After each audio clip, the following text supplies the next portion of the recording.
Welcome to Walla Walla. Some of our ladies belong to the Temperance League. They get together and have lots of meetings, but their turnout isn't that great.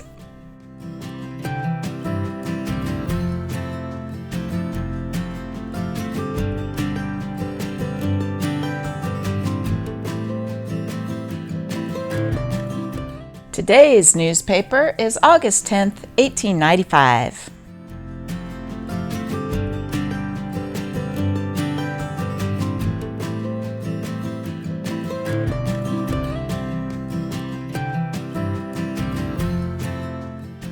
Four lives lost in the disastrous fire at Pendleton, much property destroyed. Pendleton, August 8th. The most disastrous fire in the history of the city occurred here last night at midnight. By the time the people of the city became aware of the presence of the flames, the conflagration had already gained a headway to be beyond human control. Within the first 40 minutes, 4 lives had been sacrificed by smoke and flames. The fire started in the Transfer House, a 2-story hotel owned by Pearl Bowman and operated by Reese Haycock. It quickly spread to the other frame buildings adjoining. The express office, about 250 feet away from the Transfer House, and the OR&N depot and roundhouse, about 75 feet away from the burning structure, were scorched by the heat and were several times on fire. The prompt relief afforded by the fire department was effectual in saving the buildings. The progress of the fire was not stayed until the 2-story structure adjoining the brick of the Masonic building had been torn down and thoroughly saturated with water. If there had been a wind, it is thought this entire portion of the business city would have gone up in flames. Frank Breed, a logger who was dead drunk in the back room of Allison's saloon, was cremated. The occupants of the hotel, who were not able to get out, were G. Clacking and William Stevenson of Arlington, and Old Wolf, the chief of the Snake River tribe. E. H. Bettinger was hurt about the head and sprained his ankle in jumping from a 2nd-story window. A. Marmot had his face cut by glass. A number of others were more or less injured whose names have not been obtained. A Walla Wallan's opinion. John Alhite and Postmaster Fallon arrived in Pendleton at 9 o'clock in the morning after the fire. The ruins were still smoking. Mr. Alhite is a good fireman, and his opinion of the work done by the Pendleton Fire Department and by the citizens is valuable. Pendleton has no alleys, said Mr. Alhite in conversation with a Gazette reporter, and consequently is so solidly built as to make a dangerous fire trap. When a building in one of the business blocks gets a fire, it can be approached by the firemen from only one side. If there were alleys, it might be approached from 2 sides and the water applied with better effect. For this reason, I believe that the town of Pendleton is in danger of someday being entirely consumed by the destroying element. Mr. Betts of Walla Walla was also in town that same morning. He says, "The work done by the Pendleton Fire Department in this fire was excellent. Nothing could have saved the Transfer House and the frame buildings adjoining it. They even prevented the burning of the ruins of the frame buildings adjoining the Masonic Temple, which was blown down with dynamite. It is a wonder that any of the occupants escaped from the Transfer House. The halls were so narrow that 2 persons could hardly pass without elbowing one another. Notwithstanding the fact that this was a bad fire, I think that Pendleton should be thankful that it was not worse." Social observations. Henry Osterman has been on the sick list this week. Mrs. A. Zering of Touchy is in the city for a few days. Mrs. Fred Dement will start for the Sound country soon. Joe Farrell is in town from the Blue Creek for a few days. Mrs. Levi Ankeny left Portland Saturday for Bingham Springs. C.F. Kruger, one of the shovel pushers of the Walla Walla Water Company, is the father of an 8-pound baby girl. His friends are smoking with him. Mrs. B. Farrell, Miss Minnie Farrell, W. Barnett, and wife have returned from their trip to the mountains. They report the fishing fine and huckleberries plentiful. They claim to have gathered 9 gallons of huckleberries in less time than it takes to write it. Guy Wrinkler returned Monday from a lightning-like trip to Bingham Springs. Mr. Winkler says that when he goes again, he will ride a telegraph wire as to get a good view of the country. He made his recent journey in a spring wagon, and the dust was so dense that he claims he could not find the way back. His driver got lost as it was and went 15 miles out of the way. But Mr. Winkler says he don't care for that, as he got just as much more ride for his money. Had it not been for the very excellent company he was in, Mr. Winkler says he should have got out of the equipage when it crossed the Walla Walla River and rode back on Shanks.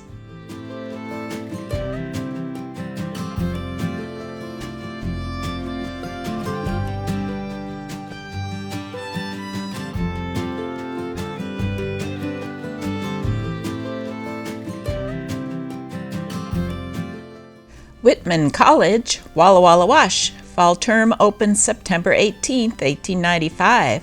Location excellent. Instruction thorough. Expenses low.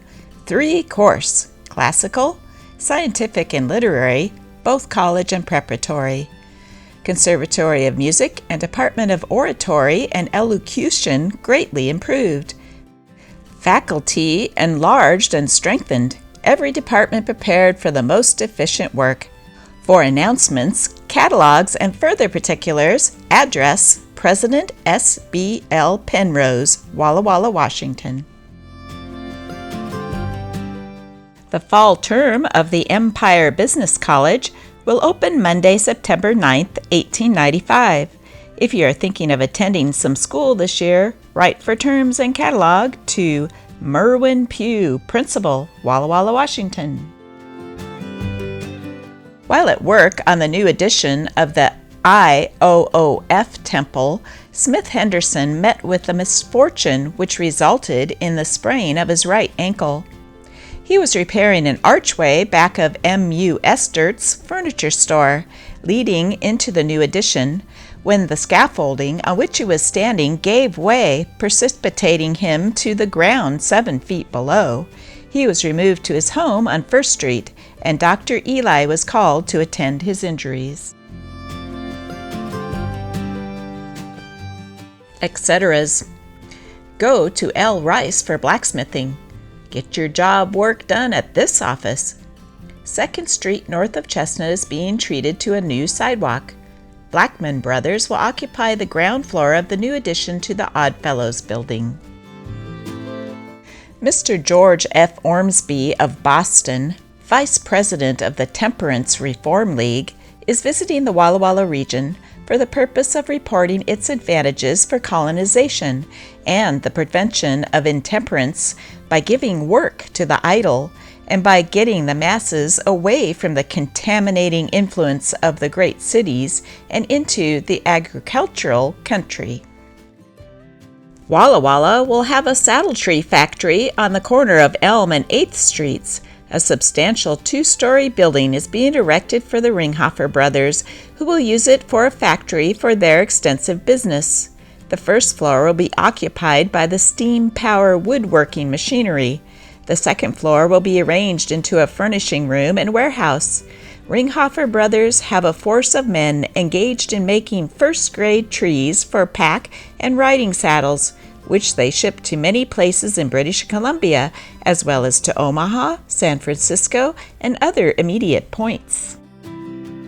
A.J. Symes, the murderer of Constable Conlee in Adams County last June, was arrested near Missoula, where he had been working on a ranch under the name of Frank Davis.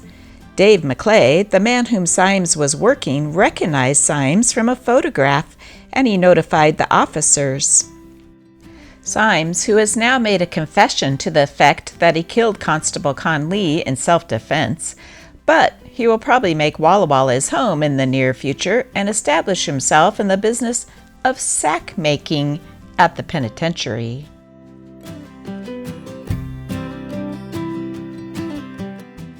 said about Walla Walla.